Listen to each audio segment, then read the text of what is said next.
नमस्ते अस्तु भगवन् विश्वेश्वराय महादेवाय त्र्यम्बकाय त्रिपुरान्तकाय त्रिकाग्निकालाय कालाग्निरुद्राय नीलकण्ठाय मृत्युञ्जयाय सर्वेश्वराय सदाशिवाय श्रीमन्महादेवाय नमः।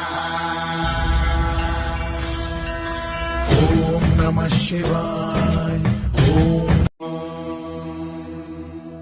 नमस्ते अस्तु भगवन् विश्वेश्वराय महादेवाय त्र्यम्बकाय त्रिपुरान्तकाय त्रिकाग्निकालाय कालाग्निरुद्राय नीलकण्ठाय मृत्युञ्जयाय सर्वेश्वराय सदाशिवाय श्रीमन्महादेवाय नमः। ॐ नमः शिवाय। ॐ